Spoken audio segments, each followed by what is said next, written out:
पंच के इस पॉडकास्ट में आज हमारे साथ एक ऐसे ट्रेडर है जो 2007 से मार्केट्स में है। I have used 64 indicators and oscillators. आप किसी इंडिकेटर का नाम लो और मैंने यूज नहीं किया ऐसा नहीं होगा।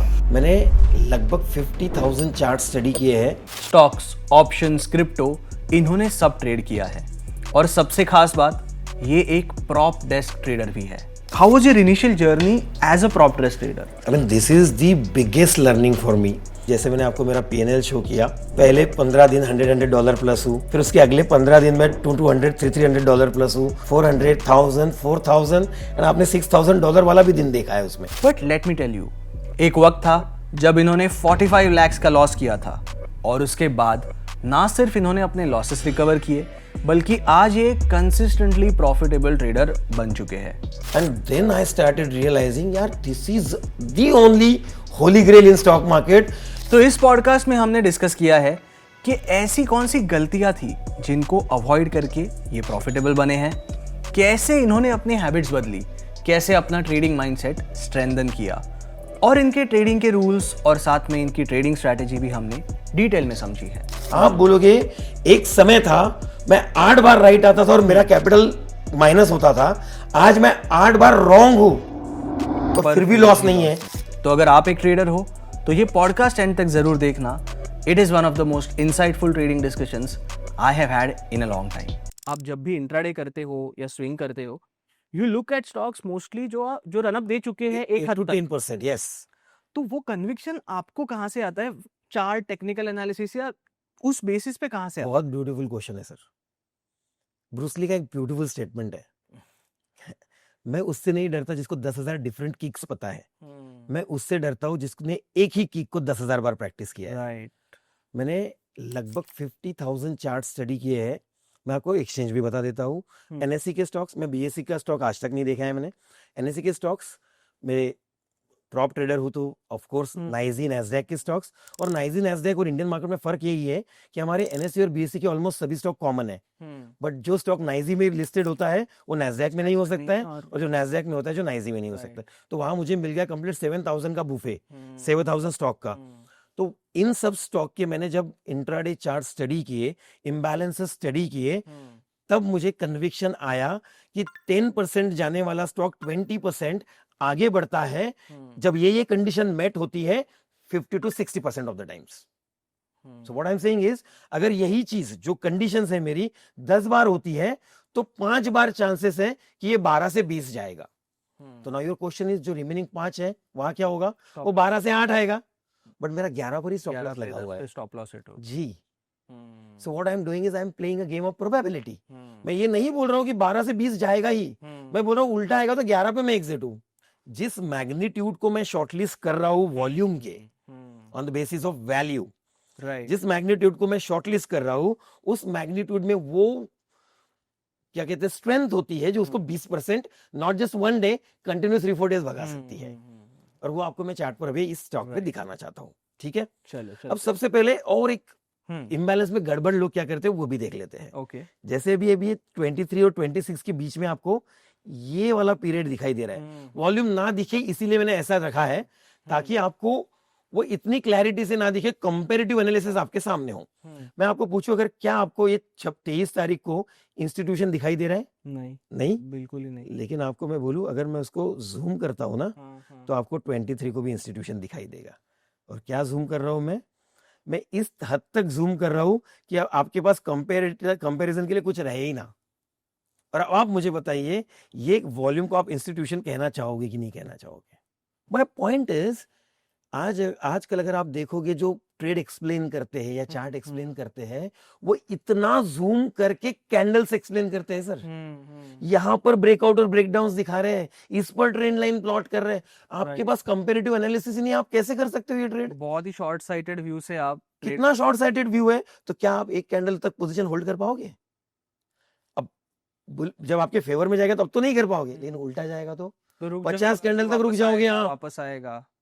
और जब आप कंपैरेटिव चार्ट सामने रखोगे then your view will be completely change. आपको पता चलेगा कि व्हाट कंपैरेटिव एनालिसिस डज। तो यहां पर देखते हैं, हमने रिसेंटली जो ट्रेड किया है आईटीआई का, क्या हुआ सडनली रिटेल ट्रेड कर रहा था, कंप्लीट साइडवेज ट्रेड था। जो हमारी स्कैनर में हमने कंडीशन लगा रखी है, कंडीशन बता देता हूँ।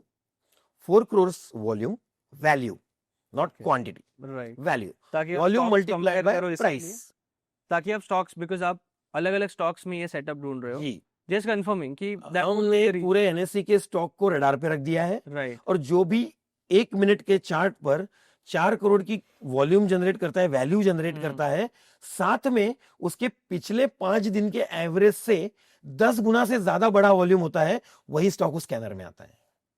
Very interesting. For the viewers I would suggest आप वापस एक बार सेम चीज बताइए, मैं जी। खुद भी एक ब्रेकडाउन ऐड करना जी, चाहूंगा। जो स्टॉक पिछले 5 दिन के 1 मिनट एवरेज वॉल्यूम के कंपैरिजन में करंट वॉल्यूम बार पर 4 करोड़ की वैल्यू प्लस 10 टाइम्स से ज्यादा बड़ा कैंडल वॉल्यूम बार जनरेट कर रहे हैं, वही स्टॉक हमारे स्कैनर में आता है। बराबर। और अब इसको मैं इसमें भी थोड़ा सा स्प्लिट करना चाहता हूँ। Hmm, why 4CR? Hmm, it is beyond the reach of retail trader. Right, why 4CR? अगर मैं केवल 10 टाइम्स रखूं तो क्या होगा? जो इलिक्विड स्टॉक्स है, जिसमें 100 क्वांटिटी ट्रेड होती है, वो भी रडार में आ जाए। अचानक 2000 क्वांटिटी जो मैं भी ट्रेड कर सकता हूँ वो भी हो जाएगी, तो भी वो स्कैनर में आएगा और मेरा पूरा कंसंट्रेशन बिगड़ जाएगा। तो मैंने इसको कंप्लीटली ऐसे स्टॉक आउट ऑफ रडार हो जाए, आउट ऑफ साइड हो जाए, इसलिए इसको 4CR का क्राइटेरिया दिया। But why 4CR? Why not 1CR? Why not 2CR? Why not 10CR? तो ये जर्नी है। जब मैं 2016 में यूज करता था, उस टाइम पे रिटेल पार्टिसिपेशन 2% से 3% के बीच में था। तो रिटेल को मैनिपुलेट करने के लिए पर मिनट 1 करोड़ भी इंस्टीट्यूशन ट्रेड कर लेता था, तो मैनिपुलेट हो जाता था।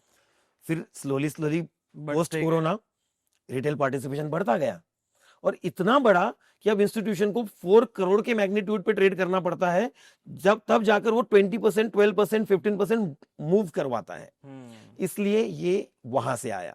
तो ये विद एक्सपीरियंस जब फेल्यूर आने लगा, अब 1 करोड़ के स्टॉक परफॉर्म नहीं कर रहे हैं, 5% भी मूव नहीं कर रहे हैं, तो क्राइटेरिया 2 करोड़। 2 करोड़ परफॉर्म नहीं करे 2 साल बाद, तो क्राइटेरिया 4 करोड़। ऐसे ऐसे चेंज होता गया, और आगे चल के आगे 20 करोड़ हो जाएगा, बढ़ते जाएगा। जी जी जी, राइट। क्योंकि और ये 4 करोड़ का वैल्यू जो आपने कहा ना, वो भी बहुत इंपॉर्टेंट है, बिकॉज यहाँ जैसे आप कोई भी वॉल्यूम बार पर अगर लेते हो ये क्रॉस है, जो भी आपको वॉल्यूम में दिख रहा है, जी, that is the volume. Yes, by that it is simply indicating कि इतने ट्रेड्स हुए हैं इस कैंडल में, इस टाइम, इन 5 मिनट में। अगर ये 6 मिलियन है तो 60 लाख ट्रेड्स हुए हैं जी, बट आप अलग अलग स्टॉक स्कैन कर रहे हो, आप जी, पूरा ओपन स्कैनिंग कर रहे हो, जी, तो कोई स्टॉक रहेगा जिसका प्राइस है 200 रुपए, किसी जी, का रहेगा बहुत 2000 रुपया। बहुत वहां आप वॉल्यूम नहीं कंपेयर कर सकते। 200 रुपए के स्टॉक में 60 लाख शेयर्स ट्रेड हुए हैं 5 मिनट में, वर्सेस 2000 रुपए के स्टॉक में 60 लाख शेयर्स ट्रेड हुए हैं। इसको थोड़ा सिंप्लीफाइड करूं मैं, बिल्कुल। MRF और सुजलॉन, एक स्टॉक 1 लाख रुपीस का, एक स्टॉक 40-60 रुपीस का अभी। तो अब अगर इस स्टॉक में 40 रुपीस के स्टॉक में 1 लाख क्वांटिटी ट्रेड होती है, उसका क्या इंपैक्ट होता है, और MRF में 1 लाख क्वांटिटी ट्रेड होती है, उसका क्या इंपैक्ट होता है, ये इनकम्पेरेबल है। आप मल्टीप्लिकेशन कर लोगे तो आपको पता चल जाएगा, वो 1000 करोड़ में चला गया, राइट, और यहाँ पर वो 60 लाख भी नहीं हो रहा है। और इसलिए value comparison is the key, not the volume comparison. तो इसीलिए वैल्यू की जो सर बात कर रहे हैं, दैट इज वेरी सिंपली जो वॉल्यूम आपको दिख रहा है, that volume into the price of yes, that is the volume but in value terms. Yes. Now let us come to the chart. होता क्या है सर, जब भी किसी स्टॉक में इंस्टीट्यूशनल एक्टिविटी होती है, वो हमारे रडार पे आता है। अब आपके सामने मैंने ये जो मोमेंटम रखी है, इसलिए इसका पोस्ट चार्ट मैंने बिहाइंड द सीन लेकर गया हूं, बिकॉज आपको समझना चाहिए कि ये पूरे मोमेंटम में मेरा ट्रेड नहीं है।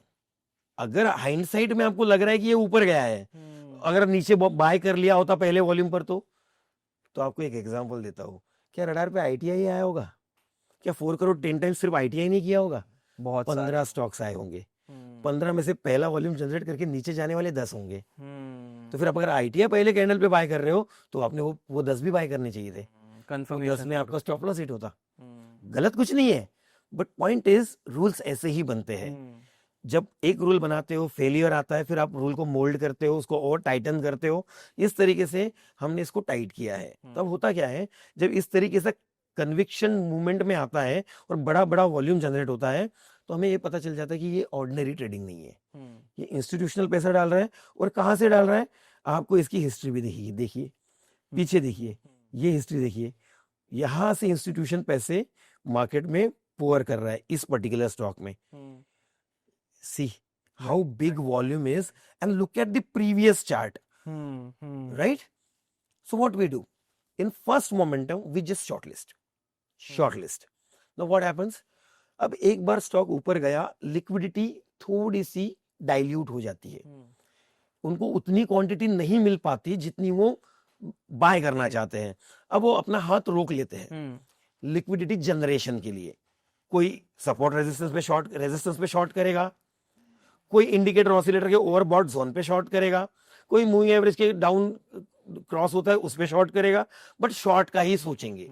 अब इसमें होता क्या है, जब वो शॉर्ट का सोचते हैं तो इंस्टीट्यूशन उनको आने देते हैं और लिक्विडिटी जोन क्रिएट होने देते हैं। और जैसे जैसे लिक्विडिटी वो सकिन करते जाते हैं और उनको देखिए, आपको वॉल्यूम भी खुद बता देगा कि यहाँ पर वो रिटेल को आने दे रहे हैं। अब आप वॉल्यूम पे नजर मारिए, अगर आप देखोगे यहाँ पर तो पहले रिटेल को एक्यूमुलेट करते समय वॉल्यूम थोड़ा टॉल है, बट ये वॉल्यूम का स्लोप देखिए नीचे नीचे नीचे, तो अब रिटेल भी खत्म होते जा रहे हैं। तो इंस्टीट्यूशन ने क्या गिमिक किया सर, पहले लिक्विडिटी सकिन की, फिर वहां पे एक लिक्विडिटी जोन क्रिएट किया, वहां पर फिर उन्होंने एब्सॉर्प्शन किया, मतलब जिसे लोग एक्यूमुलेशन कहते हैं, यहाँ की लिक्विडिटी को एब्सॉर्ब किया। अब यहाँ पे लिक्विडिटी नहीं बची, नया बेस क्रिएट हुआ।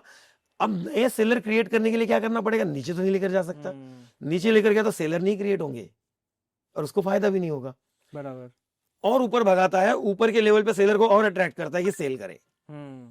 पोजिशनल सेलर भी सेल करते हैं और इंट्राडे सेलर भी सेल करते हैं, उसको फिर से एक्यूमुलेट करता है। इसीलिए जब भी कोई स्टॉक बुलिश मोमेंटम करता है, आपने देखा होगा आपको ये सिनारियोज दिखते जाते हैं। क्यों ये सीढ़ियां बन रही है, किसी को समझ नहीं आता।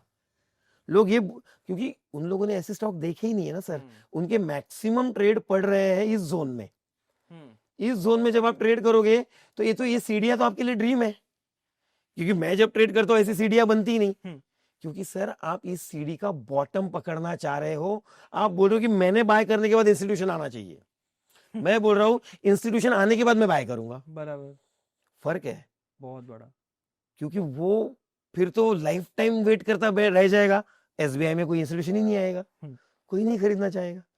सो माय पॉइंट इज, मैं क्या करता हूं, जैसे ही लिक्विडिटी आती है, इंस्टीट्यूशन आता है, शॉर्टलिस्ट करते हैं, we allow it to settle, and second swing में अगर फिर से इंस्टीट्यूशन अपनी एक्टिविटी कैरी फॉरवर्ड करता है तो हम बाय करते हैं।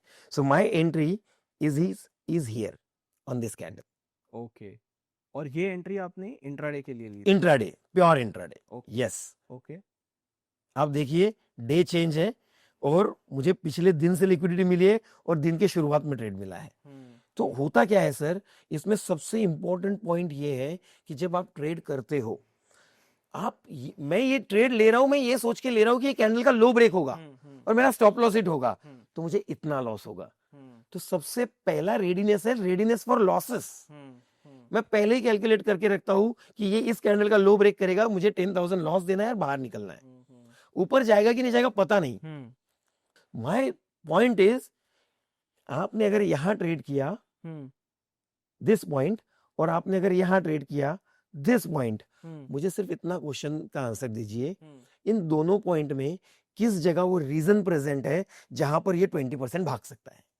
सेकेंड पॉइंट पर, obviously. So let the institution come and then plan your trade. ये मेरा टीचिंग है स्टूडेंट्स को या व्यूअर्स को कि आप क्या कर रहे हो। आप बोल रहे हो मोमेंटम के पहले बॉटम कैसा पकड़ू और नया बॉटम क्रिएट करेगा, बट मोमेंटम आने के बाद स्विंग कैसा पकड़ू, अगर इस पे प्लान करोगे तो आपकी जर्नी सुखद हो जाएगी, ये मैं आपको गारंटी देता हूं। इतना सिंपल स्ट्रेटेजी पे ट्रेड कर रहा हूं मैं, इससे कोई रॉकेट साइंस नहीं है सर। नहीं, बहुत बढ़िया तरीके से आपने बताया। मैं ये जानना चाहूंगा कि जब आप वहां पर एंटर कर रहे हो तो फिर आपका स्टॉप लॉस, आप हमेशा 1% stop loss of the capital, मैं 1% ऑफ द कैपिटल कंसीडर कर रहा हूं। अगर वो कैंडल 2% के साइज का है, हाँ, तो मैं मेरे कैपिटल का आधा कैपिटल का पोजीशन खड़ा करूंगा, तब भी तो कैपिटल का 1% ही रिस्क हो रहा है। आपका फोकस प्योरली है कि 1% ऑफ कैपिटल आपका रिस्क होगा एक ट्रेड पर। एंड जिसका दूसरा पॉइंट ये है जो काफ़ी बार लोग मिस कर जाते हैं, अगर मुझे 1% रिस्क करना है मेरे ट्रेडिंग कैपिटल का, तो दूसरा इंपॉर्टेंट पॉइंट ये आ जाता है कि मेरी पोजीशन साइज क्या होगी। जी, अगर मेरा ट्रेड एग्रेसिव है, जी, अगर मुझे स्टॉप लॉस थोड़ा डीपर रखना है, थोड़ा बड़ा रखना है, जी। तो मेरी पोजीशन साइज छोटी होगी। बहुत सिंपल कैलकुलेशन है sir. Hmm, if you want I can explain yeah very easy. Please please. It is not about how much stop loss is there on chart. Chart पर हो सकता है आपने 100 पे बाय किया, 95 का स्टॉप लॉस है, 100 पे बाय किया, 90 का स्टॉप लॉस है। इस स्टॉप लॉस से डिफाइन नहीं होता आपने कितना क्वांटिटी ट्रेड करना है। बराबर। आपकी कैपिटल मान लो 1 लाख रुपए है हम्म, और आपका रिस्क उस पे 1% बनता है 1000 रुपीज। अब इस 1000 को जो भी स्टॉप लॉस आ रहा है उससे डिवाइड कर दो, बराबर। you will get a quantity, trade that quantity. Is that simple. तो sometime what will happen, chart पर 1% रिस्क आएगा तो 100 पे बाय किया, 99 स्टॉप लॉस आएगा तो आपकी पूरी 1 लाख की पोजीशन ओपन हो जाएगी। 100 पे स्टॉप लॉस है 98, आपकी 50,000 की पोजीशन ओपन हो जाएगी। 100 पे स्टॉप लॉस है 90 का स्टॉप लॉस है तो आपकी 10,000 की पोजीशन ही ओपन होगी क्योंकि 10% का स्टॉप लॉस है, सो 1000 ही रिस्क आएगा। तो any which ways you have to keep your stop loss at 1% of the capital. Believe me, जब आप ट्रेड को ओपन छोड़ दोगे इस स्टाइल में, 10 में से 8 ट्रेड भी अगर लॉस हो जाएगा ना सर आपका, जो कि होगा क्योंकि इनिशियली आप परफेक्ट कॉपी नहीं कर पाओगे, फोमो होगा, कई गलत जगह एंट्री कर लोगे और 10 में से 8 स्टॉप लॉस जाएंगे आपके। मैं बोलता हूँ जाएंगे लेकिन लॉस नहीं होगा। 8 ट्रेड आपका 8% कैपिटल लेकर जाएंगे, 2 ट्रेड आपको 1:4 1:4 जो देंगे 8% देकर जाएंगे और you will feel the happiest trader ever. आप बोलोगे एक समय था मैं 8 बार राइट आता था और मेरा कैपिटल माइनस होता था, आज मैं 8 बार रॉन्ग हूं और फिर भी लॉस नहीं है। अगर मैं और थोड़ा फाइन ट्यून कर लूं तो 7 बार रॉन्ग हो जाऊंगा, पैसा बनना शुरू हो जाएगा। 3 राइट आ रहे हैं, फिर 6 बार रॉन्ग होगा, 4 बार राइट आऊंगा तो और पैसा बनना शुरू होगा। ऐसे जर्नी बढ़ती है सर। बहुत बढ़िया तरीके से आपने एक्सप्लेन किया। अब यहाँ पर अगर हम एग्जिट की बात करें जी, तो एग्जिट, बिकॉज आपका रिस्क रिवॉर्ड रेशियो भी 1:4 होगा या उससे ज्यादा होगा, जी, तो उस हिसाब से आपने एग्जिट कहाँ किया इस जी, ट्रेड को, जी। वो आप बता सकते हो? और क्या सोचा था, क्या किस सोच से आपने कोई सोच नहीं है सर। मैंने क्या कहा, जो लोग बोल रहे हैं ना आपका माइंडसेट सही होना चाहिए, आपकी साइकोलॉजी सही होनी चाहिए, बट ये तो बताओ what is mindset. Rules? And if you're not following the rules, you are making yourself fool. Either there is a rule or you are a fool. That's it. आप अगर बोल रहे हो कि मुझे 100 पे बाय करना है, 99 का स्टॉप लॉस लगाना है, 104 मेरा टारगेट है, 104 आपका टारगेट है सर। यहाँ पर वो 103 से नीचे आएगा क्या या रेजिस्टेंस है, कुछ नहीं होता। बिकॉज धोनी का बहुत प्यारा एक स्टेटमेंट है, छोटा सा, control the controllables. What is controllable sir? Risk पर trade, entry, stop loss system में लगाना, परफेक्ट सेटअप पे ट्रेड करना। जो भी आप सेटअप फॉलो कर रहे हो, मैं नहीं बोलता इम्बैलेंस ही फॉलो करो। पहले स्टेटमेंट में बोल रहा हूँ स्ट्रेटेजी से प्रॉफिट नहीं होता, तो मैं किसी को फोर्स नहीं करूंगा किसी स्ट्रेटेजी के लिए, पर मैं ये कहना चाहूंगा जो भी फॉलो कर रहे हो रूल्स ब्रेक मत करो। 10 दिन, 15 दिन, 1 महीना करके देखो, रिजल्ट मिलेगा, ये मैं आपको गारंटी देता हूँ, रिजल्ट मिलेगा ही। अच्छा रविंद्र जी, अब इस आपके पूरे स्ट्रैटेजी को तो हमने बहुत डिटेल में समझ लिया और रिस्क मैनेजमेंट पर भी बात कर ली in context of this trade की। इस ट्रेड के बारे में जो रूल्स, सिंपल रूल्स हमने इस पूरे वीडियो में बात की है, वो भी हमने देख लिए कि आपने अप्लाई कैसे किए। बट अगर मैं कहूँ कि अगर मैं पूछूं कि आपका कैपिटल क्या है जी, फिलहाल इस पूरे स्ट्रैटेजी को जो आप ट्रेड करते हो, इस स्टाइल से आप ट्रेड करते हो, आप कितने कैपिटल से ट्रेड कर रहे हो फिलहाल? जी, मैं आपको जैसे थोड़ी देर पहले एक्सप्लेन किया कि I am a hardcore prop trader और अभी मैं एक ऑस्ट्रेलियन प्रॉप ट्रेडिंग फर्म के साथ ट्रेडिंग कर रहा हूँ। ओके, और आपको उसका मैंने पीएनएल भी थोड़ा सा शो किया, जिसमें आपने राइट देखा पीएनएल देखा है कितना होता है। राइट। तो वहां पर तो मैं बड़ा अमाउंट हैंडल कर रहा हूँ, बट क्योंकि इंडियन मार्केट में आप 12 घंटे ट्रेड नहीं कर सकते, तो इंडियन मार्केट में मैंने थोड़ा कम कैपिटल रखा है, जहाँ पे मेरा पर ट्रेड रिस्क 20,000 है और वो मेरे 1% ऑफ द कैपिटल है। तो आप इससे अंदाजे लगा सकते हो तो मैं कितने अमाउंट से ट्रेड कर रहा हूँ। राइट। और ये भी मतलब बहुत ध्यान देने वाली बात होगी, आप 2007 से ट्रेड कर रहे हो, मार्केट्स में हो 2007 से, और आज आपका रिस्क पर ट्रेड इनका जो है वो है 20,000, विच इज 1%। तो आप 20,000, अक्सर हम यूट्यूब वीडियोस भी देखते हैं तो जाते हैं ना, लोग नंबर्स पे जाते हैं कि इतना पैसा बनाया, इतना पैसा गवाया, इतना कैपिटल है। But the bigger point, the underlying point actually is कि आप आपके कैपिटल का 1% रिस्क कर रहे हो, that is what you are comfortable with, जिसकी वजह से आप टिके हो, आप थ्राइव कर रहे हो मार्केट्स में। जी और वो 1% आपके लिए एज ए ट्रेडर क्या है, ये जानना समझना और उसे उस रूल को फॉलो करके ट्रेड करना, ये जरूरी है। मैं आपको एक माइंडसेट का बहुत बड़ा गिमिक बताता हूँ सर। यहाँ पर लोग रिलेट करेंगे नहीं करेंगे मुझे नहीं पता। लोग सोचेंगे कि यार इतने दिन से ट्रेड कर रहा है, यूएस मार्केट में इतनी बड़ी कैपिटल हैंडल कर रहा है, तो इंडियन मार्केट में सिर्फ 20,000 का रिस्क क्यों ले रहा है ये। मैं आपको सिंपल मैथ्स बताता हूँ सर। मेरे फादर जिस दिन रिटायर्ड हुए उस दिन उनका सैलरी 2,000 रुपये था। मैंने 2,000 में घर चलाते हुए देखा है। मेरे फादर के सैलरी से 10 गुना रिस्क ले रहा हूं मैं एक ट्रेड पर। अब इसी जगह में मेरे एक स्टूडेंट का आपको स्टोरी बताता हूँ।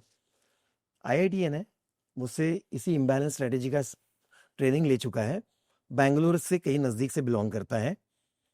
वो स्टूडेंट एक ट्रेड पे, मेरे ही ट्रेड पे, इसी ट्रेड पे 1 लाख का रिस्क लेता है। जब उसने मुझे पूछा सर इतनी माइंड ब्लोइंग चीज है, 10 में से 3 बार भी सही गए तो पैसा बनता है, आप लाख रुपए का रिस्क क्यों नहीं लेते। तो मैंने इसे समझाया था कि इंडियन इकोनॉमी 7% से ग्रो कर रही है, यूएस इकोनॉमी 2% से ग्रो कर रही है। 7% बढ़ा कि 2% बढ़ा? 7 नो, 2%। हम 100 रुपए पे 2 रुपए का 7 रुपए कमा रहे हैं, वो 1 लाख पर 2,000 कमा रहे हैं। हमारे 7 रुपए बढ़े कि उनके 2,000 बढ़े। सो पॉइंट इज आपका बेस क्या है। मेरा बेस एक हम्बल बैकग्राउंड से है, लोअर मिडिल क्लास से। मैंने 2,000 रुपए से मंथली सैलरी देखी है। अचानक मैं लाख रुपए एक ट्रेड में गवाऊंगा ना, मेरा माइंडसेट पूरा बिगड़ जाएगा। लेकिन उसी जगह वो स्टूडेंट का एग्जांपल क्यों दिया? उसके फादर IAS है, मदर टीचर है और उनका मंथली इनकम करोर्स में है। तब उसने रिलेट किया। जो एग्जांपल मैंने यहाँ क्यों दिया, क्योंकि कोई भी एक दूसरे से जैसा माइंडसेट नहीं कंपेयर कर। हम बोलते हैं every trader is a unique और डिफरेंट, उसी तरीके से हर ट्रेडर का बैकग्राउंड डिफरेंट है। तो इसलिए मेरे लिए जो 20,000 है शायद आपके लिए पेनी हो और उसी जगह किसी का कैपिटल हो। बराबर, बिलीव मी। और आपने थोड़ी देर पहले ये भी कहा कि कुछ ट्रेडर 50,000 लॉस कर देते हैं, 40,000। सर जो 50,000 लॉस करता है ना डे में, उसका कैपिटल भी 50,000 होता है। एग्जैक्टली। सोच के देखो आप वो क्या कर रहे हैं। Are they not gambling expecting that 20 rupees का प्रीमियम 200 हो जाए? आप खड़े रह पाओगे? 50,000 का 5 लाख बना पाओगे? नहीं बना पाओगे। बिल्कुल। और ये चीजें एक्सेप्ट नहीं कर रहे हैं। तो ये जो बेस मैंने आपको बताया, it is the biggest learning for a trader. कि ये मत सोचो कि उसने 15 लाख कमाए एक ट्रेड में, वो बंदा किसी और बैकग्राउंड से आ रहा है। राइट। तो उसके लिए 15 लाख की कोई वैल्यू नहीं है। पैसे का जो वैल्यू मेरे पास 20,000 है ना, जो डर मुझे 20,000 पे लग रहा है, उसको शायद 15 लाख 15 करोड़ पे भी ना लगे। और डर ही इंपॉर्टेंट है ना, बिकॉज हम रिस्क क्या है, रिस्क डर Fear is driving this business, sir. तो जिस पॉइंट पे आप डर को मैनेज कर सकते हो, कंट्रोल नहीं कहूंगा, मैनेज कर सकते हो। आप 20,000 में भी डर है ना, आपको हर मोमेंट लगता नहीं होगा, बट वो डर तो है कि 20,000 जाएगा, बट आप उसे मैनेज कर सकते हो। जी। आप खुद को, अपने ट्रेडिंग को, अपने दिन को, जो भी आप दिन में करते हो, ट्रेडिंग नॉन ट्रेडिंग एक्टिविटी, आप मैनेज कर सकते हो with a risk of 20,000। That is the important जब पार्ट। मैं प्रॉफिटेबल बनना शुरू हुआ था ना सर, तब मेरी रिस्क 1,000 रुपीज थी सर, केवल 1,000 रुपीज। वाई? मैंने 2,000 सैलरी देखी है। अभी 20,000 को आने के लिए मुझे 10 साल 15 साल लग गए। और शायद इसीलिए शायद भी नहीं, इसीलिए आप प्रॉफिटेबल बन पाए। अगर वो 1,000 के बदले आप तभी 10,000 बनाने बनते इवेंचुअली। लेकिन अब थोड़ा सा यहाँ पर एक छोटा टर्निंग पॉइंट है। कैसे? Okay. आपको मैंने मेरा PNL दिखाया यूएस मार्केट का, बराबर। वहां पे हाईएस्ट प्रॉफिट कितना देखा आपने? Around 6,500 dollar in a day. Right.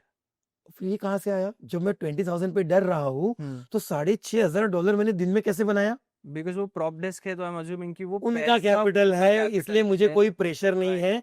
अब यहाँ पर और एक साइकोलॉजिकल पॉइंट, मेरे पास जो बाइंग पावर है, समझो एक्स बाइंग पावर है, और आज मैंने $4,000 लॉस कर दिया, कल भी मेरा बाइंग पावर एक्स ही रहने वाला है। मोस्ट आपका माइनस नहीं करता। राइट। लेकिन जब मैं इंडियन मार्केट में ट्रेड करता हूँ, आज मेरा कैपिटल 20 लाख है और मैंने अगर 2 स्टॉप लॉस हिट कर दिए, तो मेरा कल 19,60,000 रहेगा। 40,000 माइनस हो जाएगा सर। Most important. और ये साइकोलॉजिकल प्रेशर क्रिएट करेगा। सुबह उठोगे, टोटल बाइंग पावर आपको आपके अकाउंट में जब -40 दिखाई देगा, आप वहीं पर हल्का सा डिप्रेस हो जाओगे। कैपिटल देखकर क्या कम हो गया, रिड्यूस हो गया। बट प्रॉप डेस्क पे ये होता ही नहीं है। डेफिनेटली। इसीलिए मैं आपके माध्यम से लोगों को बताना चाहता हूँ कि prop trading desk is a good option. उस कंपनी में जहाँ पे मैं प्रॉप ट्रेडिंग करता हूँ, यूएस इक्विटी में और क्रिप्टो करेंसीज में, वहाँ पर मैं अभी on behalf of that company कुछ ट्रेडर्स रिक्रूट कर रहा हूँ इंडिया से। ओके। अगर आपके कोई प्रॉफिटेबल ट्रेडर है जो 6 मंथ का उनका ट्रैक रिकॉर्ड दिखा सकते हैं, प्रॉफिटेबिलिटी दिखा सकते हैं, तो I can present them the good opportunity for trading with proper training as well.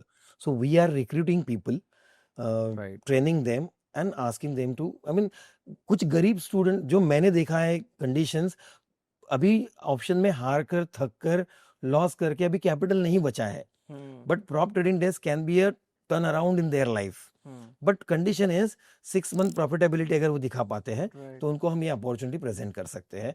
There is no charges, no fees, आपके माध्यम से बोल रहा हूँ, फ्री है, एब्सोल्युटली फ्री है।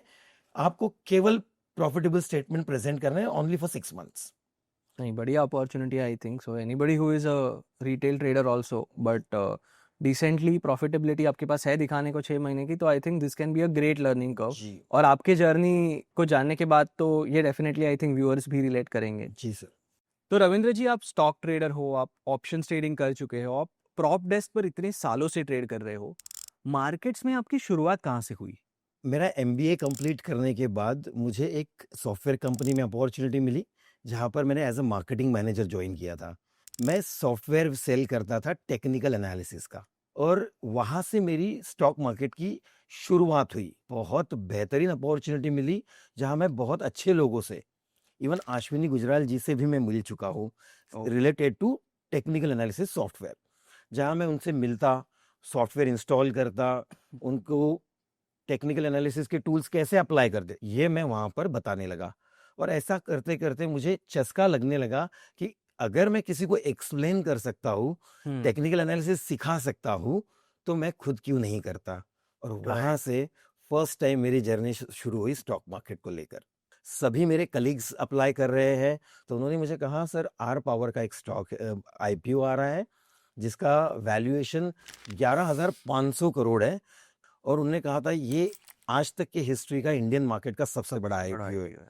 और वहां मैंने फर्स्ट टाइम आईपीओ अप्लाई किया, और that IPO failed miserably, right. तो वो मेरा पहला एक्सपीरियंस स्टॉक मार्केट का। उस समय एक ब्रोकर के साथ मैंने अकाउंट ओपन किया, और स्लोली एंड स्टेडीली अपने सैलरी का कुछ पोर्शन उसमें इन्वेस्ट करने लगा for trading purpose. Okay. My biggest loss for the first time was RNRL। The name of the stock is Reliance natural resources limited, और ये ट्रेड किया करती थी 42 रुपीज टू 44 रुपीज। ओके। मैंने वो फिक्स कर लिया था मेरा माइंड कि ये 42 से 44 जाता है, 44 से वापस 42 आता है, और मैं मस्त काम कर रहा था। 42 पे बाय कर रहा था फ्यूचर का लॉट, 2 रुपए बढ़ने पर सेल कर रहा था। इनिशियली उसका लॉट साइज 2000 था, फिर 4000 हुआ, और ऐसे में 5000, 8000, 5000, 8000 प्रॉफिट करने लगा। वन फाइन डे जब मैंने 44 पे उसको शॉर्ट किया, it went to 72 straight away. इतना ये एक दिन में हुआ? एक दिन में हुआ, यस। फ्यूचर का स्टॉक था, कोई अपर सर्किट नहीं था, वन साइड मोमेंटम आ गया। पैसे तो बनाते समय 4000, 8000, 4000, 8000 करके 72,000 बना लिए। ओके। एक ही ट्रेड में 1 लाख रुपीस वाइप आउट हुआ। नेक्स्ट डे 72,000 का 108, और मैंने 72 पे फिर शॉर्ट किया। माइंडसेट वही कि इतना ऊपर गया, इतना अब तो ऊपर इससे गया, नीचे अब आना तो ही है। और इस माइंडसेट से मेरी लॉस मेकिंग जर्नी का मैग्नीट्यूड बढ़ता गया। यहाँ लर्निंग तो मिली, बट मैंने एक्सेप्ट नहीं की। इसका रीजन जो मैंने आपको कहा कि जब किसी की सैलरी क्रेडिट होती है हर मंथ में 1 तारीख को, तो उसके माइंड में बैकअप होता है, और वो सोचता है अगले महीने में रिफिल तो होने ही वाला है। और आप तब तक हार नहीं मानते जब तक आपकी कैपिटल वाइप आउट होती नहीं रहती। क्योंकि अब तक अगर सही था और अब गलत जा रहा हूँ तो वापस सही रहूंगा, और तब तक पैसे भी आएंगे तो तब रिकवर कर लूंगा। वो अभी क्या गलत जा रहा है, क्यों गलत जा रहा है, उसके ऊपर ये थॉट्स आते हैं। और अभी आपने जो लाइन कही ना सर, ये सबसे बड़ा साइकोलॉजिकल बैरियर है। मैं विनर ट्रेड को सही समझ रहा था और लूजर ट्रेड को गलत समझ रहा था, और उस गलती को सुधारने की कोशिश कर रहा था, बट एक्चुअली मेरे विनर ट्रेड ही रॉन्ग थे। तो यही ट्रेडर की जर्नी का सबसे बड़ा ऑब्स्टेकल, डिबेकल, कुछ भी कह लो। वो ये सोचता है कि अगर उसके 10 में से 7 ट्रेड राइट जा रहे हैं, तो वो वर्क करता है जो 3 रॉन्ग है उस पर। But first of Right. All उसके 10 में से 7 ही राइट नहीं है, क्योंकि उसको ग्रीड में मिले हैं, क्योंकि उसको लक से मिले हैं, क्योंकि राइट रॉन्ग सिर्फ ग्रीन और रेड नहीं है, नहीं है वो नहीं है। Actually, yes right. तो यहाँ हुआ ये कि जब मैं ये ट्रेडिंग स्टार्ट किया, स्लोली स्लोली बस यही जर्नी पे लगा रहा, तो मुझे ऐसे लगने लगा कि ट्रेडिंग मेरे लिए बहुत अच्छा करियर है, ये साइंस है, क्योंकि स्टैटिस्टिक्स इन्वॉल्व है, और मैंने एमएससी मैथमेटिक्स ड्रॉप आउट किया है। तो स्टैटिस्टिक अगर डेटा कुछ मुझे बता रहा है, तो प्रोजेक्शन हमेशा आप 50% टाइम्स तो राइट प्रेडिक्ट कर सकते हो, बट मुझे की पकड़ में नहीं आ रही थी। ऐसा क्या हो रहा है कि केवल मैं 10 में से 2 बार या 3 बार रॉन्ग जा रहा हूं और फिर भी लॉस कर रहा हूं। तो मैं गूगल पे सर्च करने लगा, best book for technical analysis, best indicator, best oscillators. Believe me, I have used 64 indicators and oscillators. आप किसी इंडिकेटर का नाम लो और मैंने यूज नहीं किया, ऐसा नहीं होगा। मैं इसे जादू कहता हूँ, यूज करने की कोशिश की, बट आपको पता है जादू तो इल्यूजन है, Right. It's not real. So वहां मुझे पता चला कि I am not going anywhere. मैं इंडिकेटर्स चेंज कर रहा हूँ, ऑसिलेटर्स चेंज कर रहा हूँ, मेरे टेक्निकल मार्केट को देखने के तरीके चेंज कर रहा हूँ, बट मैं आगे नहीं बढ़ पा रहा हूँ। 15-15 दिन में मैंने 2-2 3-3 इंडिकेटर्स स्विच किए हैं। हर बार मैं इंडिकेटर को दोष दिया करता था, और जैसे मैंने आपको कहा कि तब तो मुझे पता ही नहीं था कि ट्रेडिंग होता क्या है। उस समय मुझे लगा कि जिस तरीके से मैंने इसके पहले 3 लाख रुपए 4 लाख रुपए वाइप आउट किए हैं, ये 2 लाख का भी वही होने वाला है, क्योंकि कुछ तो बदल नहीं रहा है। केवल इंडिकेटर ऑसिलेटर बदल रहे हैं, स्टॉक के नाम बदल रहे हैं, बट प्रोसेस तो वही हो रहा है। Ultimately at the end of the month मैं लॉस में ही हूँ। तो अब क्या किया जाए? गूगल पे सर्च करते करते एक ट्रेडर मिले यूएस से, और वो क्लेम कर रहे थे कि मैं आपके पिछले कुछ ट्रेड्स देखकर बता सकता हूँ कि आप क्या मिस्टेक कर रहे हो और कैसे टर्न अराउंड करते हैं। ओके जी। और ये व्यक्ति मुझे मिले Bombay stock exchange rotunda tower में। अच्छा, लाइव आपको दिखे? जी। ओके। उनका सेमिनार था, वो सेमिनार अटेंड करने गया था मैं, और वहां पर वो इम्बैलेंस की बात कर रहे थे। इम्बैलेंस को अगर सिंप्लीफाई करना हो ऑडियंस के लिए, तो आप कैसे कहोगे? मतलब डिमांड सप्लाई इम्बैलेंस जो भी आप बता रहे हो। इम्बैलेंस की सिंपल डेफिनेशन है, when there is a huge difference between demand quantity and supply quantity which creates a imbalance. जैसे कोई मान लो आज 800 करोड़ का कोई स्टॉक में इन्वेस्टमेंट करना चाहता है, बट रिटेल ट्रेडर्स उसमें 10 करोड़ और 20 करोड़ ही रोज ट्रेड कर रहा है, और इसीलिए 1 to 2% के रेंज में वो ट्रेड कर रहा है। बट अचानक कोई 800 करोड़ जब इन्वेस्ट करता है, तो वहां पर इम्बैलेंस क्रिएट होता है, क्योंकि रिटेल ट्रेडर उसको एक दाम पर सारी क्वांटिटी दे नहीं सकता, और उसे मल्टीपल रेट्स में खरीदना पड़ता है। बट यहाँ पर जर्नी खत्म नहीं होती इम्बैलेंस की। वो मल्टीपल रेट पे खरीदता तो जाता है, बट एक समय आता है वहां पर भी लिक्विडिटी वैनिश हो जाती है। वहां पर फिर रेयर लिक्विडिटी मिलती है। 107 पर सेलर मिलेगा तो 110 पर सेलर मिलेगा, और छोटे क्वांटिटी में स्टॉक और 2-3% बढ़ेगा। वहां पर वो एक रिटेल माइंड के साथ गिमिक खेलता है, जो मैं मिस्टेक कर रहा था। वो मुझे पता चला कि इंस्टीट्यूशन ऑटोमेटिकली अपनी बाइंग रोकता है, और वो जिस जगह बाइंग रोकता है वहां कोई ना कोई पिछले चार्ट पर रेजिस्टेंस दिखाई देता है। आरएसआई अप्लाई करोगे तो ओवरबॉट जोन दिखाई देता है, मूविंग एवरेज अप्लाई करोगे तो क्रॉस अंडर दिखाई देता है, और ये सारे सिग्नल्स रिटेल को ल्योर करते हैं सेल सिग्नल लेने के लिए, सेल ट्रेड लेने के लिए। रीजन सिंपल है, क्योंकि रिटेल पहले ही अपने आप को कन्विंस कर चुका है मुझे शॉर्ट ही करना है। चार्ट आपको शॉर्ट नहीं बता रहा है, चार्ट आपको बोल रहा है शायद रिट्रेस मोड में है। इतना जर्नी कर चुका है 6% का, 2-3% रिट्रेस होगा। चार्ट आप रिवर्सल समझ बैठते हैं, और लोग उसको कहते हैं कि यार रोज तो 2% बढ़ रहा था, आज अचानक ऐसा क्या हुआ 6% चला गया, तो अब ये 3% वापस आएगा। अच्छी स्ट्रेटेजी ढूंढ ली, रीजनिंग ढूंढ ली, केवल एक लेक्चर से मुझे इम्बैलेंस समझ आ गया, इंस्टीट्यूशनल वॉल्यूम समझ आ गया, मार्केट के 2 प्लेयर समझ आ गए कि रिटेल और इंस्टीट्यूशन 2 लोग ट्रेड करते हैं मार्केट में। बट अभी भी मेरा ब्रेन एक 1000 पे बाय किया तो 1002 पर एग्जिट कर ही रहा है, और लॉस तो मैं 990 पे ही बुक करूंगा। स्टॉप लॉस भी आ गया है, अब मैं स्टॉप लॉस भी फॉलो कर रहा हूं, बट वो 10 रुपीज के सामने 40 रुपीज तक होल्ड करने का डेयरिंग नहीं आ रहा है। First mistake. सेकंड मिस्टेक, आपने कई बार आपने भी पढ़ा है, मैंने सुना है, जर्नलिंग इज वेरी इंपॉर्टेंट। अब आप सोचिए, अगर मैं जर्नलिंग करता तो मैं लिखता कि मैंने 1000 पे बाय किया है, 990 का स्टॉप लॉस लगाया था, और at the end of the day जब मैंने 1002 पे एग्जिट किया, इसका हाई 1060 है। तो ये मेरी मिस्टेक है। अब ये किससे बात कर रहा हूं मैं? मैंने क्या कहा, हमेशा आप अपने आप से बात करते हो, सेल्फ टॉक, लेकिन आप लिखोगे नहीं तो बात किससे करोगे? लिखोगे नहीं तो आप इग्नोर कर रहे हो, और ये इग्नोरेंट की जर्नी चलती रही। तब मुझे गूगल पर एक साइकोलॉजिस्ट कह लो, ट्रेडर ही था, but he used to claim कि आप मुझे 300 ट्रेड्स आपके पिछले भेजिए और मैं आपको प्रॉफिटेबल ट्रेडर बना दूंगा। मैंने वही किया, और जिस डेटा के साथ सर वो मेरे सामने आए, वो 3 घंटे का लेक्चर ने मेरी लाइफ चेंज कर दी। और यहाँ पर मैं बहुत बड़ा लर्निंग शेयर करने वाला हूँ। उसने कुछ कॉलम्स बनाए थे, 1:2 कुछ नंबर्स थे, 1:3 कुछ नंबर्स थे, 1:4, 1:5, 1:10, ओके 2, 3, 4, 5 एंड 10, आपके सारे ट्रेड्स के? All 300 trades. ओके अब यहाँ पर वो 300 ट्रेड्स का प्रेजेंटेशन है मेरे सामने। 1:2 के नीचे ग्रीन, 3 के नीचे ग्रीन, 4, 5 एंड 10 के नीचे भी ग्रीन।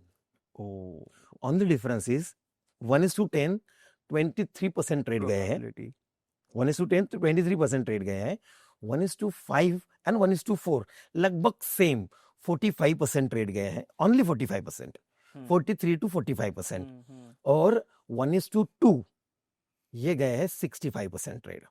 और आप मैं roughly कब तक होल्ड मैं कर रहे थे? 10 रुपीज के सामने केवल 2 रुपीज बुक कर रहा था। आप किसी भी, मैं चाहता हूं कि अगर कोई ये वीडियो देख रहा है तो वो कमेंट करके बताएं क्या यही गलती उसके साथ नहीं हो रही है। Be it options, be it stock, doesn't matter. क्या आप Absolutely. 50 पॉइंट का बैंक निफ्टी में स्टॉप लॉस लगाते हो प्रीमियम पर, 10 पॉइंट में एग्जिट नहीं कर जाते? तो मैं क्या अलग कर रहा था, रिलायंस का फ्यूचर बाय किया, 10 पॉइंट का स्टॉप लॉस लगाया और 2.3 पॉइंट में एग्जिट कर रहा हूं। Absolutely. So whether I am believing in my strategy और नॉट, नो। अब ये डेटा रिप्रेजेंट करने के बाद उन्होंने ये कहा कि ये तो डेटा तो आपने देख लिया, मैंने एक्सप्लेन भी कर दिया, सॉल्यूशंस बताने हैं। मुझे पहले उन्होंने पूछा कि आप कौन सा रिस्क रिवॉर्ड फॉलो करना चाहोगे, मैंने 1:4 ऐसे ही कह दिया। उन्होंने कहा ओके, तो मैं आपको सॉल्यूशन देता हूँ। सॉल्यूशन इतना सिंपल दिया सर, क्योंकि सॉल्यूशन सिंपल ही है। उन्होंने कहा बन जाओ सबसे पहले 1 ट्रेड पर डे वाले ट्रेडर। क्यों? क्योंकि तभी आप वो ट्रेड को 1:4 होल्ड कर पाओगे। कैसे? आप ट्रेड डालोगे, ब्रैकेट ऑर्डर, कवर ऑर्डर आता था सर तब पहले, कि आप उसी ऑर्डर में स्टॉप लॉस लगा दो, उसी ऑर्डर में टारगेट लगा दो और सिस्टम बंद करके घूमने चले जाओ। और जर्नल में लिखो कि मैंने जब सिस्टम स्विच ऑफ किया, वहां से 3 बजे स्विच ऑन करने तक मैंने क्या क्या किया, लिखो। Okay Yes. सारी नॉन ट्रेडिंग चीजें भी लिखो। आप। मूवी देखने गया, बाइक पे घूमने गया, चाय पीने गया, वड़ा पाव खाने गया, जो लिखना है लिखो, बट लिखो, जर्नलिंग करो। तो मैंने करना शुरू किया sir. Within 10 trades, out of 10 trades 7 trades 1:4 चले गए। फिर से मैं जब स्क्रीन देखने लगा, फिर मैं वही गलती करने लगा। तो फिर मुझे पता चला कि सॉल्यूशन तो मिल गया है, सब चीज ओके है।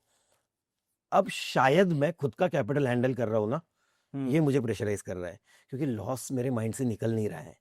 वो जो लॉस किया है मैंने, वो इतना प्रेशराइज कर रहा है कि मैं राइट डिसीजन लेके भी होल्ड नहीं कर पा रहा हूं। तो अब मुझे कोई अगर कैपिटल प्रोवाइड करे और स्पेस दे तो मैं ट्रेड कर सकता हूं।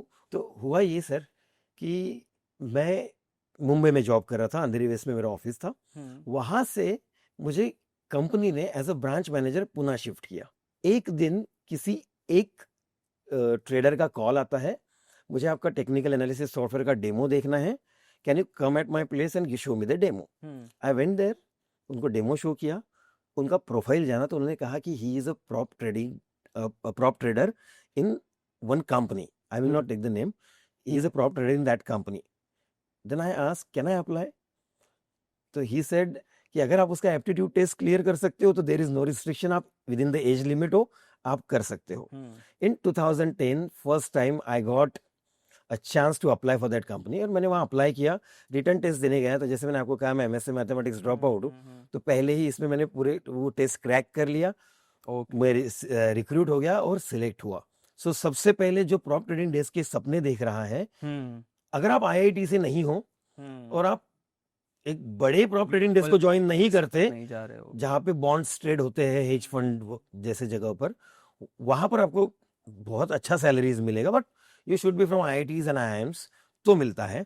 बट मेरे जैसे एक हम्बल एजुकेशन बैकग्राउंड से जो आता है, जो बिल्कुल टियर 2 कॉलेज से एमबीए वगैरह किया है मैंने, तो उस जगह पर आपको ऐसे प्रॉप डेस्क मिलते हैं जहां पर आपको ले तो लेते हैं आपके स्किल पर, बट सैलरीज प्रोवाइड नहीं करते. They want you to make money and get bigger chunk of it. This kind of environment is there. तो ये जो पहला आपका प्रॉप ट्रेडिंग का एक्सपीरियंस रहा प्रॉप ट्रेडिंग डेस्क पर, जी how was your initial journey as a prop desk trader? Sir, ये I mean this is the biggest learning for me. पहली बार ऐसा हुआ, एक ट्रेडर को टाइपिंग सिखाया जा रहा है, बट नॉट जस्ट टाइपिंग.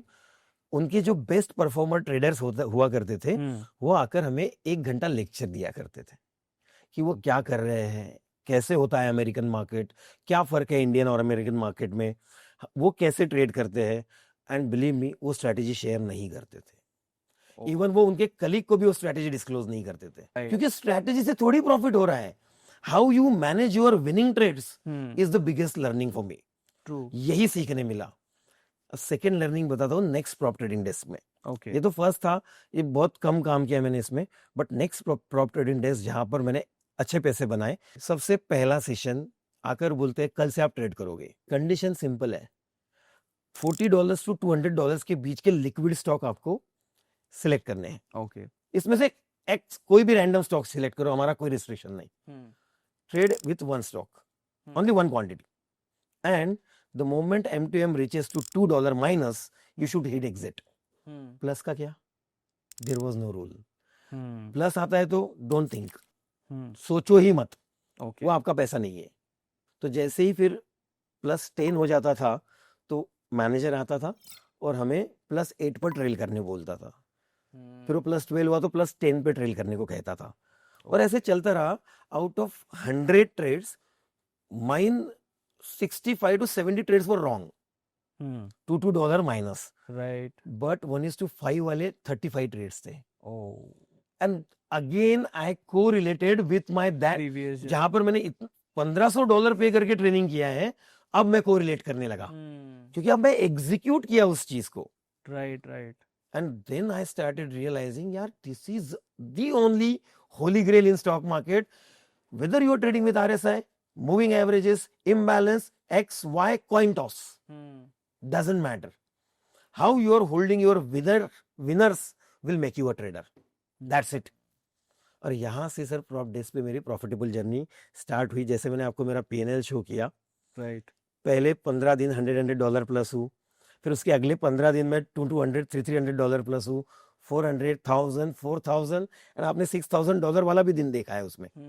अब इंडियन इक्विटी मार्केट में जब मैं प्रॉफिटेबल बस जस्ट बनने लगा, ऑप्शन इंट्रोड्यूस हुआ मेरे सामने. प्रॉफिटेबल हूं मैं, प्रॉप डेस्क में प्रॉफिटेबल हूं, स्टॉक में प्रॉफिटेबल हूं. यू वोंट बिलीव, मैंने ऑप्शन में 40 lakhs ब्लो अवे और 5 lakh रुपीज चार्जेस.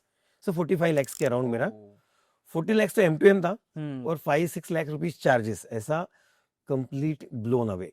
मतलब जितना मैंने 3-4 साल में स्टॉक से कमाया, प्रॉप से कमाया, वो मैंने पूरा का पूरा लुटा दिया ऑप्शंस पे. I really want to tell you this thing कि मैंने ऑप्शन को हेट करना नहीं शुरू किया. ये बोलना शुरू किया, शायद ये मेरे नेचर को सूट नहीं कर रहा है. At the moment I said this, मेरे सबकॉन्शियस ने मुझे बोल दिया दूर हट जाओ. और फिर मैंने वापस अपनी साइकोलॉजी रीबिल्ड की ऑप्शंस के अराउंड, और अपने आप को ये समझाया स्टॉक में ट्रेड करने का मेरा नेचर क्या है. आज एक्स स्टॉक में इम्बैलेंस आया, कल वाई स्टॉक में इम्बैलेंस आया, और 22 सेशन देखूंगा, हार्डली कोई स्टॉक 2-3 टाइम्स रिपीट होता है. अदरवाइज मेरे 22 ट्रेडिंग सेशन में हर स्टॉक अलग होता है. और यहाँ तो मैं बैंक निफ्टी का ही चार्ट ट्रेड कर रहा हूँ. हाउ कम एक स्टॉक 22 दिन ट्रेड नहीं दे सकता, तो एक बैंक निफ्टी 22 दिन ट्रेड कैसे देगी? राइट. वो भी तो एक स्टॉक ही है ultimately. And that time I realize कि अगर मैं बैंक निफ्टी को ऐसे ट्रीट करूं कि एक स्टॉक है, और इम्बैलेंस की तरह जब इसमें मोमेंटम का सिनारियो क्रिएट होगा तभी ट्रेड करना चाहिए, तो शायद मेरा ऑप्शन का जर्नी टर्न अराउंड हो सकता है. और फिर मैंने वहां से ऑप्शन का जर्नी भी टर्न अराउंड किया, लॉस रिकवर करके ऑप्शन बंद कर दिया. जैसे आपने मेरे साथ डिस्कस किया थोड़ी देर पहले कि option sellers are making money. 5%, 4% a month is a good return. Absolutely mind-blowing return. Totally. Right? But these people are making consistent money. Why? When you are selling in options with a hedge position, आप उसका time value consume करने की कोशिश कर रहे हो. बराबर. मतलब आप नॉन डायरेक्शनल ट्रेड कर रहे हो और नॉन डायरेक्शनल का प्रॉफिट बहुत लिमिटेड होता है, और जब ये नॉन डायरेक्शनल कर रहे हैं फिर भी ये प्रॉफिटेबल है, तो क्या है मार्केट हमको इनके प्रॉफिट के थ्रू ये समझाने की कोशिश नहीं कर रहा है कि मार्केट हमेशा साइडवेज होता है, मेजॉरिटी टाइम साइडवेज होता है या रेंज अमाउंट होता है। सो माय पॉइंट इज, अगर ऑप्शन बायर बस इतनी लाइन समझ ले कि जो दिन ऑप्शन सेलर का है वो मेरा नहीं है और जो मेरा दिन है वो ऑप्शन सेलर का नहीं है। सर आपको और एक इंटरेस्टिंग लर्निंग फैक्ट बताता हूँ ऑप्शन बायर्स के लिए, और ये मैंने बिहेवियर से, प्रीमियम बिहेवियर से समझा है, और बायर के लिए ये माइंड ब्लोइंग सिग्नल है। होता क्या है, आप देखिएगा एवरी एक्सपायरी, जैसे आपने 1:30 बजे की बात की second half of the market, आपने देखा होगा निफ्टी का एट द मनी प्रीमियम, जब निफ्टी मान लो 24,500 चल रहा है तो 24,500 का प्रीमियम 30, 25, 28 ऐसा होता है। लास्ट 1 आवर की बात कर रहा हूं मैं। अब अगर इसका प्रीमियम 150 है तो सर सोचिए, एक्सपायरी है, वही सिचुएशन पिछले वीक इसका प्रीमियम 30 रुपए था और अभी 150 है। इसका आप मीनिंग क्या निकालोगे? एट द मनी है, इंट्रिंसिक 0 है, एक्सट्रिंसिक वैल्यू, टाइम वैल्यू ही बचा है, बट पिछले वीक यही at the money strike price 2:30 बजे 30 रुपए थी और स्पॉट भी सेम था, सेम। आज ऐसा क्या हुआ कि एक्सपायरी होने के बावजूद 130 है। मतलब सिंपल सी बात है कि वोलेटिलिटी बहुत हाई है। Exactly my point. ये है सबसे बड़ा हिंट ऑप्शन बायर के लिए। अगर वो प्रीमियम बिहेवियर स्टडी करना शुरू कर दे और ये देखे कि एक नॉर्मल साइडवेज मार्केट वाले दिन 2:30 बजे क्या प्रीमियम था, आज क्या प्रीमियम है, ये भी स्टडी करना होता है। Very very important. अगर आपने ये स्टडी कर लिया ना, आज 50 प्रीमियम चल रहा है और लास्ट एक्सपायरी में यही एट द मनी का प्रीमियम 25 था, आज डबल प्रीमियम है, मतलब कुछ ना कुछ हलचल होने वाली है। पैटर्न देखो, ट्रेड करो, स्टॉप लॉस के लिए रेडी रहो, पैसे डबल ट्रिपल होते हैं। बट आप ये सब सोचते ही नहीं। आप बोलते हो 20 रुपए के प्रीमियम को 200 करना है। अरे अगर उसको 200 होने के उसके पैर में दम होता तो 20 क्यों होता, वो 100 नहीं होता।